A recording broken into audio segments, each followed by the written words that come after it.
We talked about just the different feel you had in the spring. Yep. You've added more bodies since then. Just 1 year ago to now, how much more comfortable, confident do you feel with your kids and this D?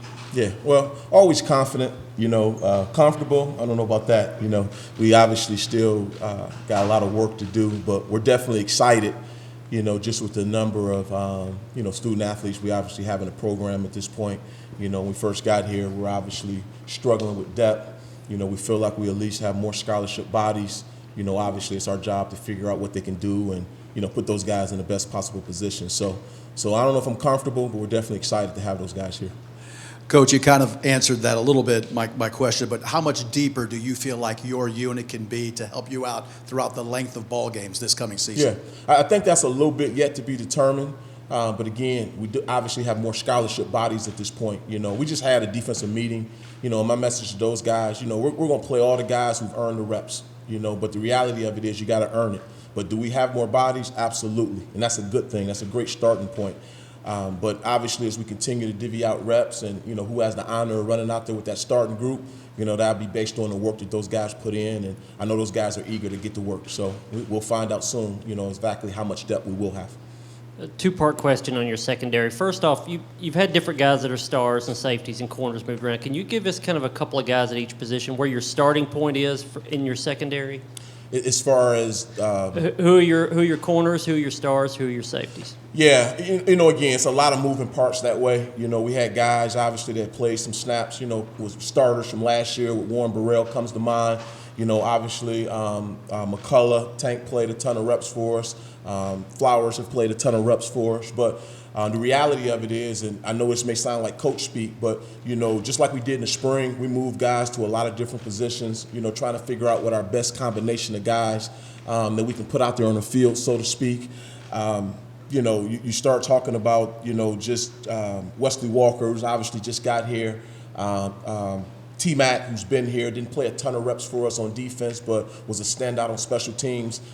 T-Mac had a really good spring. We're excited about Wesley getting here. But again, we're going to move those guys all around, try to figure out who is the star, who is the safeties, and obviously the corners. But I think it's a good problem to have, again. But we want to coach defensive backs, not necessarily safety, stars, corners. We just want to put the best combination of guys out there we can. And the second question on that, what's the process for figuring out what that combination is? Is there an urgency week 1, week 2 to get that set, or can that go all the way up to kickoff? Yeah, who fits where? It's always an urgency. Again, we talked about that a lot, just in terms of what our mantra is, love, trust, and urgency. So, I don't think you can figure anything out of one practice. Obviously you got to continue to rotate guys in, continue to put guys in different spots, see how they adjust to it. But yeah, we like this thing to be figured out, as quickly as possible so you can continue to game plan and, do some different things. But I think it's going to be some really fierce battles. I really do. I think guys that obviously played a lot of significant snaps coming from last year will have great confidence coming in, but we have some young guys that are itching, to prove what they can do. So I think it's an exciting time for us on defense and UT in general. And, like I said, we just can't wait to get to work. Do you know what you have yet in Andre Turrentine and Wesley Walker, and how much do you kind of look forward to getting out there and, getting your hands on them in a more practice-oriented basis? Yeah, I mentioned Wesley already, but Andre as well. I couldn't tell you exactly that we know exactly what we got. Obviously I remember both young men coming out of high school, and, obviously Wesley had a body of work that he had at the other place. So, but until you actually get them in your system and have an opportunity to, coach the things and coach it the way you want to coach it, you're not quite sure. But I will tell you, they've been nothing but spectacular in terms of their approach, their work ethic, them wanting to be great. So they've been great in our room. I know those guys have really, their teammates have really adjusted to him well, and excited to have them in our family. So we're just excited to see what they can do, these practices that we got coming up. So I'm hoping they're as good as advertised, because we obviously need them, and along with the other guys, to be able to help us, take that next step. Tim, what have you seen from Juwan Mitchell and just your expectations for him this fall camp? Yeah, well, obviously, Juwan was a guy who, had some really significant reps for us last fall before he got injured. He started to work his way back a little bit in the spring. obviously the health issue is always the very first thing. You got to make sure he's feeling healthy, which I think we've turned the corner that way. And then obviously we'll see what he does as he starts to compete for the job. Obviously, you have Banks coming back and Beasley coming back. You brought in Elijah. You feel really good. Solon Page, comes to mind. Pack, Garland, comes to mind. We feel like we have pretty good depth that we're starting to build at that position. But we obviously felt really good, about Juju or Juwan Mitchell. So it's really up to him and, continue to see what kind of development he's made during the summer, and see if that leads to him, being able to contribute again, which we would hope it does. Not to belabor the point on the moving parts in the secondary, but with Christian Charles, that was sort of seen as an experiment, I guess, maybe this spring because of the lack of depth you guys had trying him at corner. Did you guys kind of let him continue that work at corner this summer? Did he kind of move back more to safety, or where do you guys have him at least starting off? Yeah, I think he'll primarily start off at corner, but understanding that he has the ability to move back inside. I mean, he's the poster child for, again, what we're looking for, guys that are very interchangeable, corner skills, but the mentality and the physicality to be able to play inside. So, he'll get an opportunity to win one of those jobs at corner, but he'll also get a chance to win one of the jobs at, safety. So it just depends, but right now, based on how we left spring is the way we'll start it, and then we'll go from there. I know practices haven't started yet, but do you feel like from a linebacker standpoint, you can go from playing 3 guys last year to maybe playing 6 or 7 guys in the rotation? Yeah, you would like to. Again, it's hard to say until you get going, but, if you just base it on pure numbers, you would like to think that, whether those guys play significant snaps just on special teams, you would like to think some of those guys will have better confidence, going into the fall. Again, when you start talking about Apache or William Mohan, you start talking about, again, Garland. Those guys have played significant snaps, even if it was on teams, which obviously lends itself to some confidence. So we'll be disappointed, if we don't have better depth there based on the number of bodies that we have. But as I stated earlier, you'll get what you earn. Those guys have to earn the right, at linebacker, D-line, secondary. We're not going to ever put the program in jeopardy. We're going to put the best guys out there that gives us the best opportunity to win. I think those guys understand that, we would like to play as many guys as we can. I think it helps us in the long run. Obviously, it helps us in the short run, based on how we play. And if they're able to come along, they'll definitely get out there and play. Coach, 2 things. One, Nick Saban said that what your cornerbacks can do determine what you can do on defense. Do you subscribe to that theory? Yeah, I think there's a lot of truth to that, particularly based on the kind of scheme that you play. If you're a scheme that, asks your corners to play a lot of man-to-man so you can be able to, load the box, I think traditionally, I think that's a solid statement. We got to figure out, again, who our best corners are. We like to be able to play with at least 3 at the bare minimum. You like to be able to play 4 in a perfect situation. And obviously, once we figure out that position, we continue to see where the best guys are, whether it's star, safety, et cetera. But, I think that's a strong statement, and, I would definitely echo that. And secondly, Jeremy Banks has shown up on a lot of all-SEC preseason teams. Do you see him having the ability to be an all-SEC player? I do. I mean, he's one of those guys that, loves the game of football. He plays extremely hard. He's very athletic. He's tough. He has all the traits that you look for from a linebacker perspective. I thought really he was just scratching the surface on how good he could be last year. I think he's worked very hard during the spring to try to shore up some things that we identified as liabilities. I think if he continues to work at, the things that we talked about, I think it's no reason why, he shouldn't be one of the better linebackers in this conference, if not in the country.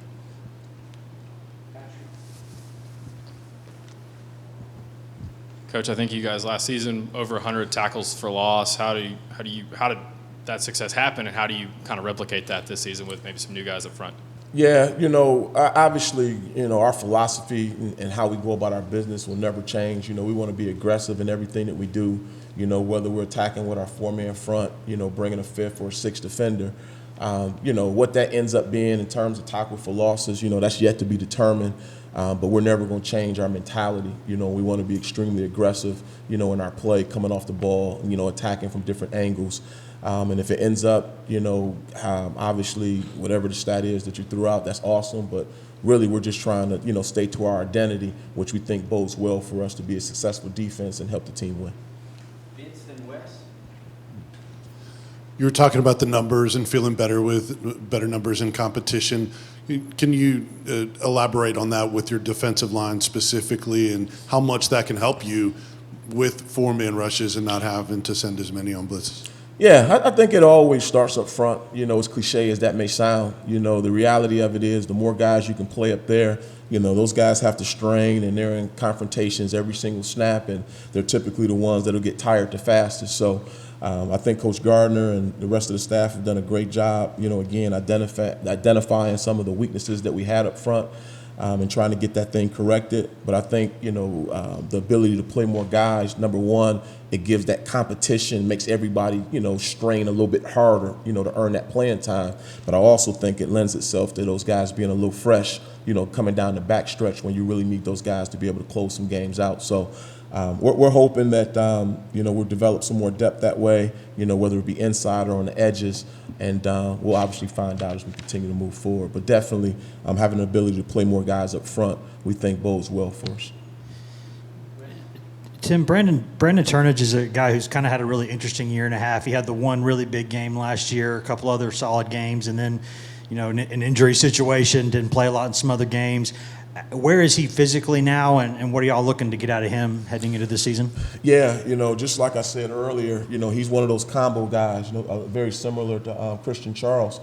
He has the ability to play corner. We also think he has the toughness and the awareness to be able to play inside. So he'll get his opportunities, whether it's at star corner, maybe inside, just depending on how everything shakes out. But he's one of those guys that you just love having on the team. He's very positive. He's obviously a really good athlete. We're going to have a hard time keeping him off the field. Like I said, I think we'll have, some really good battles, in camp. And, we'll kind of see how it shakes out. But I think he's heading in the right direction. I think he's feeling healthy, which is obviously half the battle. Coach Banks, Coach Heupel was really complimentary of Byron Young in his offseason. What kind of growth have you seen from him?